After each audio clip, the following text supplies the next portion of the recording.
Hello students, in past time we are sending the video of the practical. Hope you all are enjoy and like it. Okay, and from my side there is the one request is that okay, so in that video whatever you are missing, whatever the problem you are facing, okay, that you can message us so that in the next time we can improve our practical video also. Okay, and in this video we are again moves towards the theoretical part. Okay, and in this theory part we were covering up to the Newton first law. Okay, तो Newton first law तक हमारा काम complete हो गया है यहाँ पे। तो अब हम क्या करेंगे, हमें न्यूटन के सेकंड लॉ पे आगे बढ़ने का ट्राई करें अंदर। So before starting that law we have to must understand the one important physical quantity, that is the what, momentum. Okay, so what is the linear momentum? Now I am said momentum. Why the word linear is mentioned here? Because here we are talking this thing in terms of the one dimensional only. Okay, so for one dimension, otherwise you have to consider the motion of the object unidirectional. Okay, जिसकी एक ही direction हो, तो उसके साथ associated momentum आपकी जो होगी वो भी क्या होगी, लीनियर होगी, यानी कि सिंगल डायरेक्शन अंदर।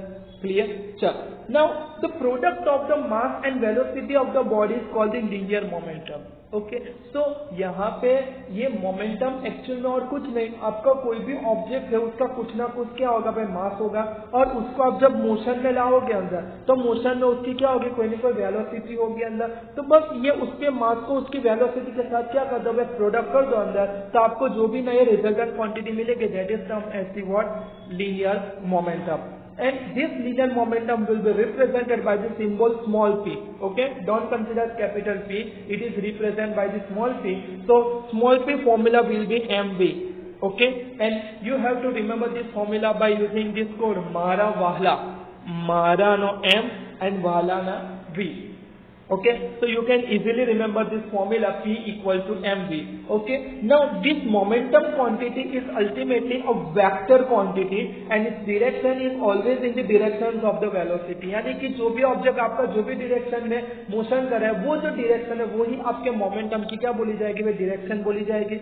यूनिट के बारे में बात करें अंदर, तो mass and velocity, so its unit is kg metre per second. Okay, and in another way if you write down this, then its unit will be Newton second. Okay, how it will become, okay, we will see into the next topic. Next thing, and its dimensional formula will be given by m1 l1 t minus 1. Okay, and that is very easy for you. Now next point is that explain momentum gives always more information than the velocity alone. Means whenever you are considering any moving object and at that time you are focusing on its only velocity, and instead of the velocity, now if you are focusing on the momentum, then there is a one question is that okay, the momentum will give more detailed answers compared to the only velocity. यानी कि हमारे पास खाली जो velocity की information उसकी जगह बराबर momentum की इंफॉर्मेशन हमारे पास हो, तो हम उससे जो हमारा मोशन का जो क्राइटेरिया उसको अच्छे से डिस्क्राइब कर सकते हैं, उसको एग्जांपल से हमको समझाने का ट्राई करना है अंदर, बराबर। So there is one example that if a pebble and stone both are thrown with the same velocity and to hit a man, बराबर, दोनों बेचारे एक बंदे को जाके लग रहे हैं अंदर, then it is very difficult to identify which causes more damage as the velocity of the both object will be same,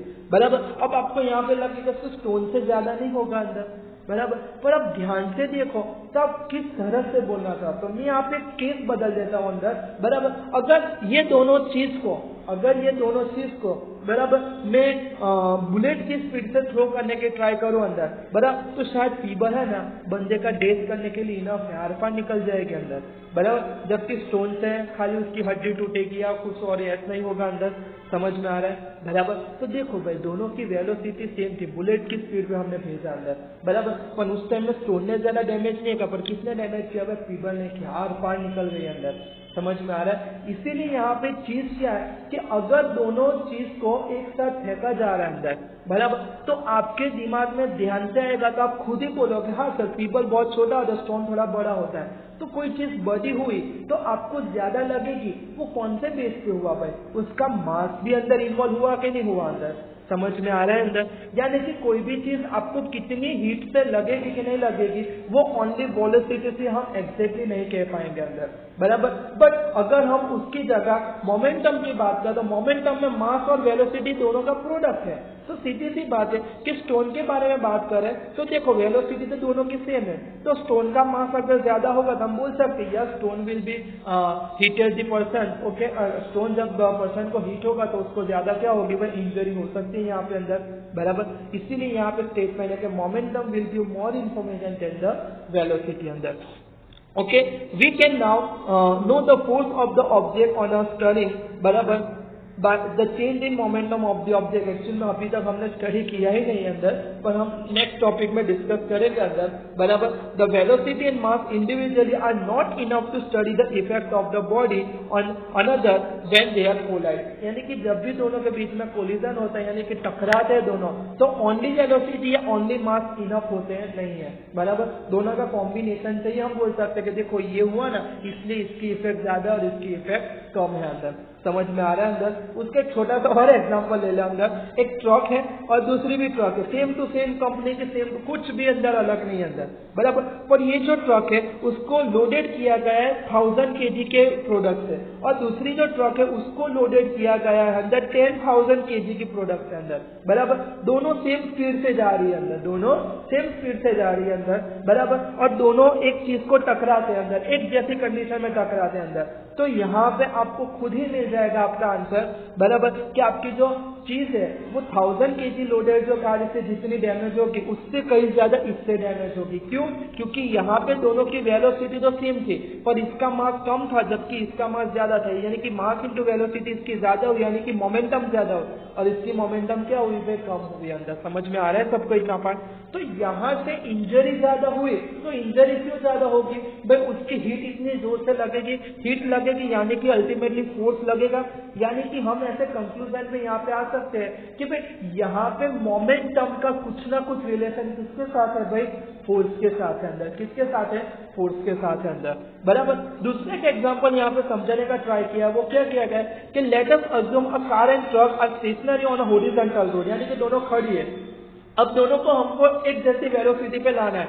now to bring them into the motion to the same velocity in equal time interval, then car require always lesser force while truck require the more force, yes or no? इसलिए तो हमको truck में और बस में mileage कम मिलता है, बराबर, जबकि हमारी कार में उससे ज्यादा मिलता है, और बाइक की बात करो तो उससे भी ज्यादा मिलेगा, बराबर। और साइकिल लगा होगा तो माइलेज देखने की जरूरत ही नहीं है हमको, सही बात है ना, बराबर। Also, if they are moving with the same velocity to bring them at the race, then car require the lesser braking force compared to the truck, okay?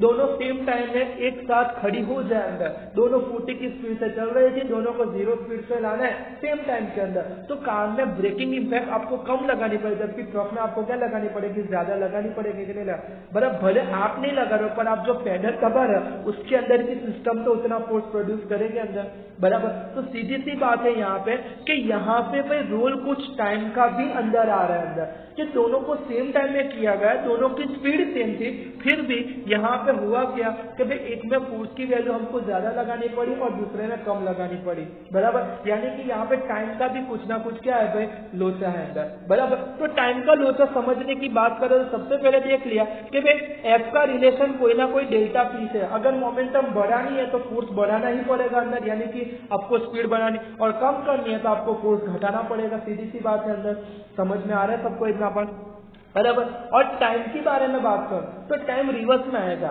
समझ में आ रहा है, क्यों रिवर्स में आएगा, क्यों, आपको आपकी कार 60 की स्पीड पे जा रही है और एकदम सडनली कोई ऑब्जेक्ट आ जाता है और आपको वेरी शॉर्टेड डिस्टेंस के लिए उसको स्टॉप करना है, तो आप ही बोलो ब्रेक ज्यादा लगानी पड़ेगी कम लगानी पड़ेगी, ज्यादा लगानी पड़ेगी, बराबर। अब ये यहाँ पे ऑब्जेक्ट बहुत कम डिस्टेंस पे है तो टाइम भी आपको उसका उतने कम टाइम में आपको करना पड़ेगा ना सेट, यानी कि टाइम इंटरवल मेरा मोमेंटम चेंज करने के लिए कम लेता हूँ, बराबर, तो मुझे फोर्स की रिक्वायरमेंट क्या हो जाती है, ज्यादा हो जाती है, बराबर। पर अब वो बहुत दूर है तो आपको यहाँ से यहाँ तक स्टॉप होने के लिए टाइम भी ज्यादा मिल रहा है, तो टाइम ज्यादा मिलेगा तो सीधी सी बात आपको फोर्स की जो रिक्वायरमेंट होगी ब्रेकिंग की वो भी क्या हो जाएगी, वे कम हो जाएगी कि नहीं हो जाएगी, बराबर। तो बस यही जो स्टेटमेंट है that is consider as a Newton second law अंदर, ओके। तो चलो देखते हैं कि what is the Newton second law of the motion. The rate of change of momentum, क्या बोला है, चेंज ऑफ मोमेंटम अकेले नहीं बोले, वो कितने रेट में बदल रही है अंदर, बराबर 10 सेकंड में बदल रही है मोमेंटम, 15 सेकंड में बदल रही है, कितने सेकंड में बदल रही है, यानी कि कितने टाइम में बदल रही है अंदर,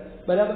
then it is always proportional to resultant force acting on it, बराबर। तो वो हर बार किसके प्रोपोर्शन में होगा, उस पर जो फोर्स लग रहा है उसके ऑलवेज प्रोपोर्शन में होगा अंदर, यानी कि हम लिख सकते हैं F proportional to delta P divide by delta T अंदर, बराबर, क्योंकि टाइम रेट बोला गया, रेट यानी कि डिवाइड बाय आएगा अंदर किसका भाई, चेंज इन मोमेंटम का, तो डेल्टा पी लिख दिया हमने अंदर, समझ में आ रहा है। तो अज्यूम करो कि सपोज हमने भाई रिजल्टेंट फोर्स F जितना लगाया, कौन सी बॉडी, कोई M मास की बॉडी पे जिसकी इनिशियल वेलोसिटी कोई v थी और उसकी वेलोसिटी चेंज करके हम क्या कर रहे हैं भाई v प्लस डेल्टा v कर रहे हैं, और जो टाइम इंटरवल हम अप्लाई कर रहे हैं वो कितना कर रहे हैं भाई डेल्टा t अप्लाई कर अंदर, बराबर। तो अगर आप आपकी इनिशियल मोमेंटम के बारे में बात करो तो क्या होगी भाई m v होगी अंदर, और फाइनल की बात करो तो क्या होगी m v plus delta v होगी कि नहीं होगी अंदर, समझ में आ रहा है। अब चेंज इन मोमेंटम फाइंड करना है आपको अंदर, क्या करना है, मोमेंटम का चेंज, तो आपको क्या लिखना पड़ेगा, P F minus P I लिखना पड़ेगा अंदर, भैया। अब यहाँ पे ये अंदर ब्रैकेट में मल्टीप्लाई कर दो, M V plus M delta V और माइनस एम वी होगा, एम वी क्या हो गया, ऐसे कट हो गया कि ना हो गया अंदर। तो आपको चेंज इन मोमेंटम का इक्वेशन क्या मिला भाई, एम डेल्टा वी मिला कि ना मिला अंदर, समझ में आ रहा है अंदर, बराबर। अब आपको करना क्या है कि हमने ऑलरेडी तो बोल दिया भाई F proportional to delta P by delta T है, तो एफ प्रोपोर्शनल टू क्या होगा, डेल्टा पी की जगह डेल्टा एम यहाँ पे एम डेल्टा वी आएगा, क्योंकि यहाँ पे डेल्टा पी हमने फाइंड किया था, और डिवाइड बाय क्या आएगा भाई डेल्टा टी, पर हमको पता है delta we by delta T और कुछ नहीं, पर क्या है भाई एवरेज एक्सेलरेशन है कि नहीं अंदर, अगर डेल्टा वाला है तो उसको एवरेज बोलेंगे, बराबर, और अगर डिफरेंशिएशन फॉर्मेट वाला है तो हम उसको इंस्टेंटेनियस बोलेंगे अंदर, बराबर। तो आपको यहाँ पे इक्वेशन क्या मिला भाई, एफ एवरेज ए मिला कि ना मिला अंदर, समझ में आ रहा है सबको इतना पार्ट, यस और नो, एकदम सिंपल सा पॉइंट है यहाँ पे अंदर, बराबर। और अगर आप यहाँ पे डेल्टा टी टेंस टू 0 ले रहे हैं अंदर, बराबर, तो यही आपका जो एफ का इक्वेशन अंदर वो क्या हो जाएगा, यहाँ पे डीपी बाई डी हो जाएगा, और उसके हिसाब से आप देखना जो डी बाई डी और यहाँ पे क्या आएगा, एम भी आएगा, एम तो अपने आप बाहर आ गया अंदर, बराबर। तो एम बाहर आ जाएगा तो अंदर क्या बचेगा भाई डीबी बाई डी, तो आपको इंस्टेंटेनियस एक्सेलरेशन मिल गया कितना मिल गया अंदर, बराबर। पर अभी तो हम प्रोपोर्शनल के बारे में बात करें, प्रोपोर्शनल हटाओगे तो क्या लिखना पड़ेगा भाई, कांस्टेंट लिखना पड़ेगा अंदर, हाँ कहना, बराबर। अब कांस्टेंट के बारे में बात करें तो हुआ क्या कि हमने भाई जब मास इक्वल टू 1 kg लिया और वो जो ऑब्जेक्ट है उसको acceleration 1 metre per second square लाने का ट्राई किया अंदर, तो उसके लिए हमको जो फोर्स की रिक्वायरमेंट पड़ी और उसको मेजर किया तो हमको पता चला कि वो फोर्स खाली 1 न्यूटन ही है अंदर, बराबर। तो अगर ये फॉर्मूला जो थी F इक्वल टू के एन है, उसमें सबकी 1 वैल्यू रख दो तो K की वैल्यू भी क्या मिली, 1 मिली, यानी कि यहाँ पे जो प्रोपोर्शन कांस्टेंट है वो क्या है भाई, यूनिट है अंदर, यानी कि 1 है अंदर। इसीलिए हमारी फाइनल फॉर्मूला बनी भाई F इक्वल टू मम्मा, माँ बोलते हैं ना अंदर, बराबर। तो न्यूटन का सेकंड इक्वेशन हमको क्या मिला भाई, F इक्वल टू एम है, और यहाँ पे भूल सकते कि न्यूटन का जो सेकंड लॉ है वो हमको किसकी डेफिनेशन देता है भाई, बराबर, डेफिनेशन नहीं देता है, अब हमको फोर्स का वैल्यू देते हैं अंदर, कि force is always the product of the mass and the acceleration, समझ में आ रहा है सबको अभी, बराबर। अब फोर्स का यूनिट क्या है, बराबर, सीजीएस एमकेएस का यूनिट क्या है, उसका जो डायमेंशन है वो हम क्या लिखते हैं अंदर, वो सब आपको पता है, तो हम यहाँ पे डिस्कस करके टाइम बिगाड़ते हैं नहीं अंदर, बराबर। नेक्स्ट चीज आती है हमारी अंदर यहाँ पे कि what are the important points of the Newton second law of the motion, बराबर। तो हमने तो भाई बोल दिया कि न्यूटन का सेकंड लॉ क्या है भाई, एफ डीपी बाई डी है अंदर, बराबर। पर यहाँ पे आपको एक चीज समझनी है कि जब तक मास कांस्टेंट रहेगा अंदर, बराबर, तभी आपकी formula F equal to M A रहेगी अंदर, समझ में आ रहा है। याद करो डिफरेंशिएशन जब किया था तो m को हमने बाहर रखा था, क्यों, क्योंकि हमको पता है कि normal day to day life में कोई भी ऑब्जेक्ट का मास तुरंत नहीं चेंज होता है अंदर, बराबर। पर अगर कोई एस्ट्रॉइड की बात करूँ जो जल रहा है तो सीधी सी बात है टाइम टू टाइम उसका मास कम होगा, तो ऐसे केस में आप ये फॉर्मूला उस पर डायरेक्ट नहीं अप्लाई कर सकते अंदर, समझ में आ रहा है कि नहीं आ रहा है सबको इतना पर, हाँ के ना, बराबर है। नेक्स्ट चीज आ रही है अंदर, इसलिए यहाँ पे लिखा है कि the mass is considered constant then their formula will become F equal to M A, बराबर। अदरवाइज आपको फॉर्मूला जो होगी उसमें थोड़ा अपडेशन करना होगा, अभी सिलेबस में नहीं, इसलिए इसके बारे में हम ज्यादा डिस्कस नहीं करते अंदर, बराबर। दूसरी चीज आती है अंदर कि अगर कोई बॉडी पे एग्जर्ट होता है रिजल्टेंट फोर्स अगर 0 होता है तो तो according to F equal to M भी जीरो होगा। अब कोई भी बॉडी का मास कभी भी जीरो हो सकता नहीं अंदर, यानी कि एक्सेलरेशन ही जीरो होगा।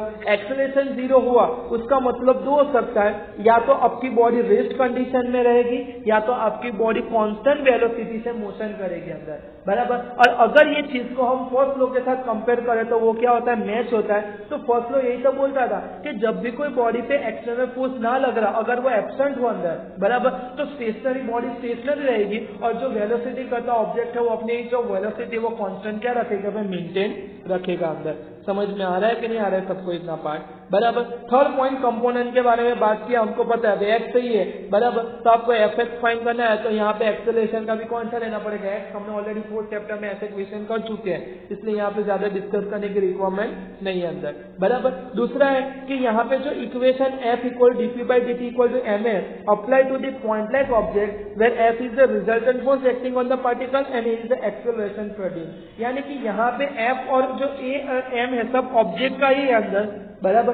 तो एफ क्या बोला जाएगा, ऑब्जेक्ट पे एक्सर्ट होता फोर्स होगा, उसका इंटरनल फोर्स के बारे में बात नहीं कही गई अंदर, बराबर। और एक्सेलरेशन उसने जो अचीव किया वो उसका बोला जाएगा अंदर, बराबर। उसके इंटरनल पार्टिकल अगर मूव कर रहे हैं तो उसको ये एक्सेलरेशन में हम काउंट नहीं करते अंदर।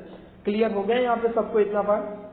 और लास्ट पॉइंट फिफ्थ क्या बोलते हैं कि Newton second law of the motion is for the object at a given place for F has a no relation with the acceleration at a given instant, thus acceleration can be obtained from the force, but if it cannot be determined from the history of the motion of the object, बराबर। यानी कि यहाँ पे बोला गया है अंदर कि अगर आप F equal to M A कर रहे हो अंदर तो आपको फोर्स में से एक्सेलरेशन मिल सकता है, या तो एक्सेलरेशन में आपको फोर्स मिलेगा और जो भी मिलेगा वो इंस्टेंटेनियस मिलेगा अंदर, बराबर। वो उसके पीछे की हिस्ट्री के आंसर्स पे कभी भी डिपेंड नहीं, अगर वो रेस्ट होगा, मोशन में होगा, टूट फूट गया तो कोई फर्क पड़ता नहीं अंदर। अगर आप F equal to M A ले रहे हो और F फाइंड करे या तो फिर A फाइंड करो, वो जो भी होगा वो इंस्टेंट का बोला जाएगा, सब चीज का बोला नहीं जाएगा अंदर, बराबर। तो इससे हमको थोड़ी लर्निंग लेसन लेनी है कि हम भी कभी कभी क्या करते हैं कि हमारी पास्ट की हिस्ट्री को रिपीट करके अभी का काम है उसको हम अवॉइड करने का ट्राई करते। पहले तो हम करते थे अंदर ऐसा वैसा अंदर, बराबर, पर पास्ट की आपकी हिस्ट्री क्या है उससे आपका प्रेजेंट इतना भी ज्यादा अफेक्ट नहीं होता अंदर। अभी आप क्या हो उससे ही आपका प्रेजेंट क्या करता है, अफेक्ट करता है अंदर। समझ में आ रहा है अंदर, बराबर। मैं अभी एक फिजिक्स के टीचर की तरह खड़ा हूँ तो आप फिजिक्स के टीचर तरीके मेरी थोड़ी बहुत रिस्पेक्ट करोगे अंदर, बराबर। पर अभी मैं उसकी जगह पे आपको खाली इतना बोल दूंगा, मैं एक प्राइमरी टीचर और आपको 11th-12th साइंस में प्रॉक्सी के लिए आया हूँ तो आप ही बोलो, बराबर, मेरी जो साथ आपका बिहेवियर होगा वो थोड़ा चेंज हो जाएगा कि नहीं हो जाएगा अंदर, बराबर। यानी कि आपका पास्ट क्या है वो नहीं देखा जाता, आपका प्रेजेंट क्या है वो ही देखा जाता है अंदर, बराबर। अगर मैं साइंस के क्लास में खड़ा हो तो बच्चे चुप रहेंगे, पर जब सीनियर जूनियर के क्लास में जाऊंगा तो उनको मेरी डर नहीं है, क्योंकि उनको मेरी जो एक्चुअल में प्रेजेंट वैल्यू है उनको पता नहीं है, क्योंकि वो कंसिडर नहीं करते, बराबर। तो मैं वहां जाके ऐसी भाषणबाजी करूंगा, मैं 11th-12th के साइंस के बच्चों को पढ़ाता हूँ, मेरे क्लास में सब लोग आप लोग क्यों आवाज करते हो, आप भी चुपचाप बैठ जाओ तो वरना आपको भी लगेगी, तो उनको उतना ज्यादा असर पड़ेगा नहीं अंदर। क्यों? क्योंकि आपकी हिस्ट्री आपको उतनी ज्यादा काम नहीं लगती। भले हम हिस्ट्री पढ़ते हैं पर हमारा जो युग चल रहा है उसमें ये पॉइंट हमारा बहुत इंपॉर्टेंट है अंदर, बराबर। नेक्स्ट पॉइंट आता है, कुछ छोटे छोटे पॉइंट्स आते हैं जो न्यूटन के सेकंड लॉ के साथ एसोसिएट है, बराबर। What is the impulse of force, बराबर। कभी कभी आप ब्रेक जब लगाते हो कोई फिक्स डिस्टेंस पे स्टॉप करने के लिए, बराबर, तो आपका अगर डिस्टेंस थोड़ा ज्यादा होगा तब थोड़ी थोड़ी ब्रेक लगाओगे, बराबर। यानी कि ब्रेक लगाते हो तो फोर्स तो लगाते हो, थोड़ा कम भले होगा पर लगाते हो, पर उसका ड्यूरेशन ऑफ टाइम क्या है, फिर ज्यादा है अंदर, बराबर। और कोई केस में क्या है अंदर कि आपको फटाफट ब्रेक लगानी हो अंदर तो आप कम टाइम के लिए ज्यादा फोर्स लगाते हो अंदर, बराबर। तो यहाँ पे हुआ था कि टाइम के हिसाब से आपका फोर्स का रिक्वायरमेंट है वो बदल रहा है, तो यहाँ पे फोर्स और टाइम को मल्टीप्लाई करके एक नई फिजिकल क्वांटिटी को डिफाइन किया गया, that is called the impulse of force. उसको क्या बोला गया है भाई, इंपल्स ऑफ फोर्स, बराबर। तो न्यूटन के सेकंड लॉ की बात करें तो F इक्वल टू हमने already delta P bye delta T लिखा था, तो डेल्टा टी को यहाँ पे उठा के ले आओ तो F into delta T equal delta P मिला। तो यहाँ से हमारी डेफिनेशन बनती है अंदर, बराबर, कि product of force and the time interval for which the force is applied, यानी कि कौन से टाइम इंटरवल के लिए आपने फोर्स अप्लाइड किया, यानी कि फोर्स अप्लाइड होना चाहिए वही टाइम लेना है। फिर आपने पूरा टाइम लिया पर उसमें खाली 10 मिनट के लिए लग रहा है तो वो 10 मिनट ही कंसीडर होगा अंदर, बाकी की मिनट का यहाँ पे कोई इंपॉर्टेंस नहीं रहेगा। तो ये दोनों का जो डायरेक्ट सिंपल प्रोडक्ट है उसको हम क्या बोलते हैं, इम्पल्स ऑफ फोर्स बोलते हैं अंदर। और इम्पल्स ऑफ फोर्स को दूसरी लैंग्वेज में ये भी बोल सकते हैं अंदर कि गिवन टाइम इंटरवल के लिए आपका मोमेंटम कितना चेंज हुआ अंदर, बराबर। तो उसकी वैल्यू देखो, गिवन टाइम इंटरवल के रेट ऑफ चेंज नहीं बोला अंदर, बराबर। गिवन टाइम इंटरवल में आपका मोमेंटम का जो भी चेंज आता है वो भी आप क्या कंसीडर कर सकते हो यहाँ पे भाई, as a impulse of force बोल सकते हैं अंदर, बराबर। फिर यहाँ पे इम्पल्स ऑफ फोर्स का जो यूनिट है वो क्या होगा, न्यूटन सेकंड होगा अंदर, बराबर है। और यहाँ से आप बोल सकते हो कि अगर आपको आपका मोमेंटम फटाफट चेंज करना है, बराबर, तो आपको एफ और डेल्टा टी के बारे में सोचो अंदर। तो आपको कम टाइम में मोमेंटम चेंज करना है तो आपको फोर्स ज्यादा अप्लाई करना पड़ेगा, और आपको ज्यादा टाइम के अंदर मोमेंटम चेंज करना है तो आपको फोर्स की रिक्वायरमेंट क्या करनी पड़ेगी, कम करनी पड़ेगी। क्यों? क्योंकि आपको जो भी मोमेंटम चेंज करना है वो तो फिक्स ही है, समझ में आ रहा है। गिवन ऑब्जेक्ट के लिए तो फिक्स ही होगा, अगर वो मोशन में उसको स्टॉप करना है, स्टॉप में तो उसको मोशन में लाना है अंदर, बराबर। तो यहाँ पे ये दोनों का प्रोडक्ट यहाँ पे क्या कर जाता है, अफेक्ट कर जाता है अंदर, बराबर। और उसी से हम ये क्वेश्चन का आंसर अच्छे से दे सकते हैं अंदर, बराबर। A seasoned experienced cricketer catch the cricket ball coming with the great speed, whereas a novice that is unexperienced can hurt his hand in the same extent. यानी कि कोई प्लेयर पुराना वाला है, यानी कि अच्छा वेल एक्सपीरियंस है, और दूसरा वाला एकदम नया नया ताजा नया प्लेयर आया है अंदर, बराबर। तो यहाँ पे बात की गई बॉल को कैच करने के अंदर, बराबर। आपको पता होगा क्रिकेट का बॉल थोड़ा हैवी होता है अंदर, बराबर। तो एक्सपीरियंस वाला अच्छे से कैच कर लेता है अंदर और सामने वाला आउट हो जाए, जबकि जो अनएक्सपीरियंस होता है तो उसको कभी कभी का तो वो कैच तो छोड़ता है और खुद को थोड़ा बहुत इंजरी या तो हर्ट करता है अंदर। तो उसका रीजन एक्चुअल में क्या है अंदर, बराबर। तो आपने शांति से ध्यान से देखा, अभी हमारी मैच चल रही है क्रिकेट के अंदर ऑस्ट्रेलिया के साथ, बराबर। तो आपने देखा होगा कि जो भी पुराने वाले प्लेयर या तो फिर जो भी क्रिकेटर उनको अच्छे से किस तरह की प्रैक्टिस किया कि जब भी उनको कैच होल्ड करना हो, बराबर, तो उनकी हैंड पोजीशन देखना थोड़ी स्पेसिफिक होगी अंदर, बराबर। सपोज समझ लो, मैं अभी बता तो नहीं सकता वीडियो के अंदर, बराबर, पर सपोज समझ लो आप अभी जैसे प्लेयर के लिए हैंड ज्वाइन करते हो, फिर आपको क्या करना है, आपकी जो लास्ट वाली पिंकी वाली उंगली है उसको आपको ओपन करना है अंदर, समझ में आ रहा है। तो देखना वो लोग कुछ इस तरह से कैच पकड़ेंगे अंदर, बराबर। जबकि हमारा कैच पकड़ने का थोड़ा अंदाज कुछ अलग ही होता है। हम जैसे पहला भिखारी कैसे भीख मांगते हैं अंदर, वो कुछ इस हैंड की पोजीशन से हम कैच पकड़ने का ट्राई करते हैं अंदर, बराबर। वो प्लास्टिक के बॉल के लिए इनफ है, पर जो मैचेस बॉल होता है अंदर क्रिकेट टूर्नामेंट का, उसके लिए आप इस तरह से पकड़ोगे तो होगा क्या कि आपके हाथ में लगेगा और वो उछल के बाहर चला जाएगा अंदर। उसका रीजन क्या है अंदर, क्योंकि वो जो बॉल होता है वो हैवियर होता है, यानी कि उसका मास होगा, और दूसरा वो अगर मोशन करता है तो उसके साथ उसकी वेलोसिटी होगी, यानी कि उसका मोमेंटम बहुत ज्यादा होगा अंदर। अगर ज्यादा मोमेंटम को आपको कंट्रोल करना है अंदर, बराबर, तो आपको फोर्स इंटू डेल्टा टी, यानी कि आपको इम्पल्स ऑफ फोर्स का कंसेप्ट अच्छे से समझना पड़ेगा अंदर, बराबर। अगर आप कम टाइम के लिए उसको स्टॉप करना चाहते हो तो फिर आपको फोर्स ज्यादा लगाना पड़ेगा, पर हमारी बॉडी कुछ लिमिट से ज्यादा फोर्स कभी भी लगा सकती नहीं है अंदर, बराबर। इसलिए हमारे पास ऑप्शन क्या है कि हम जितना फोर्स लगा सकते हैं उतना ही लगाए, क्योंकि हम जितना उस पर उतना वो भी हम पे लगाएगा, बराबर। इसीलिए वो जो अनएक्सपीरियंस पर्सन होता है वो क्या कम टाइम में उसको पकड़ने का ट्राई करता है, उसकी वजह से वो ज्यादा फोर्स लगाने जा रहा है और वो बॉल भी उस पर उतना ही फोर्स लगा देगा जिसको न्यूटन का थर्ड लॉ बोलते हैं अंदर, बराबर। उसकी वजह से उसको क्या होगा, पे हर्ट होगा, उसके उंगली पे लगेगी अंदर, बराबर, और कैच तो छूटेगा और उसको लगेगी वो अलग, बराबर। पर अगर वो अपना हैंड जब कैच जैसे आता है ऐसे थोड़ी पीछे की डायरेक्शन में पकड़ते वक्त ले जाए अंदर, तो उसको टाइम इंटरवल थोड़ा ज्यादा मिलेगा मोमेंटम चेंज करने के लिए, तो फिर उसके हिसाब से उसको फोर्स की रिक्वायरमेंट भी क्या पड़ेगी, कम पड़ेगी,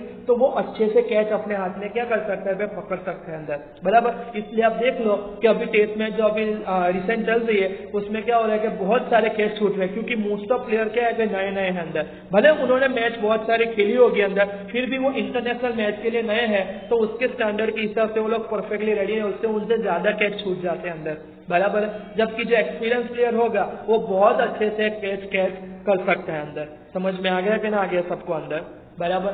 नेक्स्ट पॉइंट बोला गया अंदर कि product of the mass and velocity is important in producing the effect of the force. बराबर। तो मास और वेलोसिटी दोनों का प्रोडक्ट इंपॉर्टेंट क्या है भाई, फोर्स को समय, वो हम ऑलरेडी समझ चुके हैं अंदर, क्योंकि हमारा F proportional to delta P था, तो डेल्टा पी क्या होगा, n इंटू वी तो हुआ अंदर। समझ में आ रहा है कि नहीं आ रहा है अंदर, बराबर। और यहाँ पे समझाने का ट्राई किया गया, when the equal force is applied on the two object, बराबर, और उसमें से एक ऑब्जेक्ट हल्का है जबकि दूसरा ऑब्जेक्ट हार्ड है। समझ लो, एक आपका सादा सिंपल सा टेनिस बॉल है और दूसरा आयरन का वो गोला फेंक में यूज कर वो बॉल है, दोनों का सेम डायमेंशन है, कोई चेंज नहीं अंदर, बराबर। दोनों को आप फेंकने का ट्राई करो, कौन ऑब्जेक्ट दूर जाएगा, टेनिस बॉल एरिया जाएगा, सीधी सी बात है टेनिस बॉल जाएगा। आपने दोनों पे फोर्स सेम लगा है, बराबर, फिर भी दोनों ने वेलोसिटी क्या अचीव की, अलग अलग की। क्यों भाई, क्योंकि एक का मास कम था जबकि दूसरे का ज्यादा था। तो यहाँ से तो प्रूव हो जाता है कि भाई आपको गिवन फोर्स के लिए खाली वेलोसिटी इंपॉर्टेंट नहीं है, मास को भी देखना जरूरी है अंदर।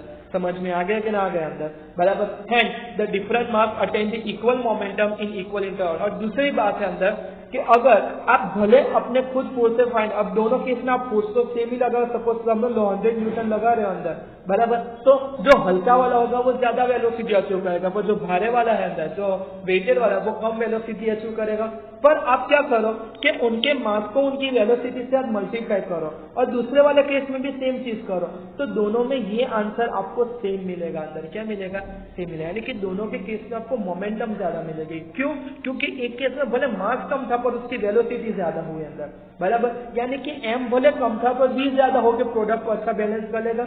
जबकि दूसरे केस में क्या है, भले v कम मिली पर m ज्यादा है, तो ये दोनों प्रोडक्ट करके एक दूसरे को क्या कर देंगे, बैलेंस कर देंगे अंदर। समझ में आ गया, इसलिए हम यहाँ पे बोल सकते हैं कि भाई हमारा ये पॉइंट है अंदर।